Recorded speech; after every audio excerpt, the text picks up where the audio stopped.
Shalom, shalom, selamat pagi Bapak Ibu yang dikasihi Tuhan Yesus Kristus.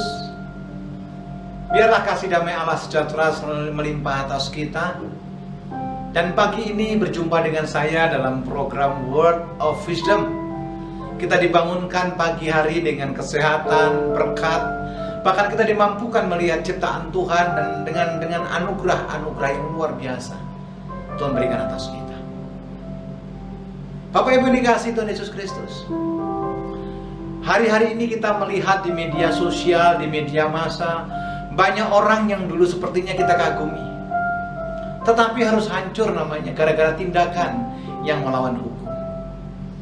Hari-hari ini kita melihat orang-orang yang begitu populer karena label artisnya atas hidupnya, tapi karena tindakan yang dilakukan bertentangan dengan hukum, hancurlah nama itu. Bahkan ada orang yang sepertinya kelihatannya dermawan, suka memberi, peduli dengan orang lain, namanya hancur tiba-tiba karena perbuatan yang tidak sesuai dengan hukum di Indonesia. Saudara ini kasih Tuhan Yesus Kristus, tidak tahukah Anda, nama baik itu jauh lebih penting daripada segala-galanya. Bahkan dikasihi orang, mengasihi orang, itu punya value dengan standar yang tinggi. Mari kita belajar dalam satu ayat Amsal 22. Amsal 22 ayat yang pertama. Nama baik lebih berharga dari kekayaan yang besar. Dikasihi orang lebih baik daripada perak dan emas. Ada dua esensi yang jelas diingatkan oleh Amsal.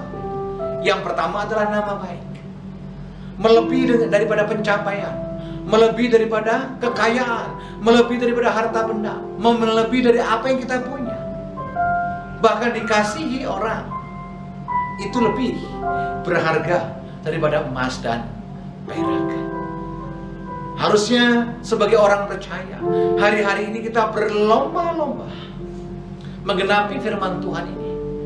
Kita berkenan di hadapan Tuhan, tentu dengan nama baik yang selaras dengan kehendak Tuhan. Dan kita mengaplikasikan kasih seperti yang Tuhan mau sebagai dasar kasih dari segala kasih atas hidup kita. Bapak Ibu yang dikasihi Tuhan Yesus Kristus, hari-hari ini mungkin memang kita melihat krisis yang namanya nama baik. Hari-hari ini mungkin banyak orang mengalami krisis yang namanya kasih. Tapi dengar baik, orang yang berjalan dengan Tuhan akan dimampukan mengikuti apa yang Tuhan mau.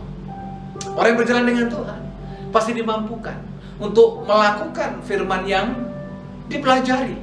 Dan orang yang berharap kepada Tuhan, saya percaya, mendapatkan peneguhan, kekuatan, penggenapan setiap janji-janji Tuhan. Memang ke depan tidak semakin baik. Memang situasi tidak saya katakan sudah mulai aman, tidak. Tetapi dengan Tuhan, berjalan dengan Allah yang hidup, kita dimampukan melakukan perkara-perkara yang luar biasa. Anda kuat, Anda hebat, Anda mampu, Anda diberkati ketika kita bersama dengan Tuhan. Mungkin ada di antara kita sedang bergumul, mungkin ada di antara kita sedang rindu untuk mendapatkan terobosan, bahkan akselerasi daripada jawaban doa. Anda tidak sendiri. Jika Anda bergumul dan rindu topangan doa, bahkan konseling, silakan hubungi nomor WhatsApp di bawah ini.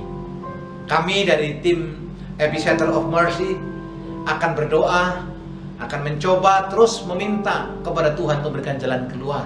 Dan ketika Tuhan yang memulai, Dia bertanggung jawab untuk menyelesaikannya. Sepanjang hari ini saudara dalam perlindungan Tuhan, sepanjang hari ini saudara dalam kasih Tuhan, sepanjang hari ini saudara dalam mukjizat Tuhan. Tetap dalam koridor Tuhan dan menjaga kasih yang Tuhan berikan atas kita. Kita datang kepada Tuhan, kita berdoa. Dalam nama Bapa, Putra, dan Roh Kudus, dalam nama Tuhan Yesus Kristus. Terima kasih buat warning yang Engkau sampaikan melalui kitab Amsal dalam program Word of Wisdom. Kerinduan kami adalah kami mampu dan dimampukan oleh Roh Kudus untuk menjadi pelaku akan firman-Mu. Lihat setiap kami, berkati kami sepanjang hari ini. Tuntun kami sepanjang hidup kami, dan bawa kami masuk dalam rencana-Mu. Terima kasih, di dalam nama Tuhan Yesus kami berdoa. Amin.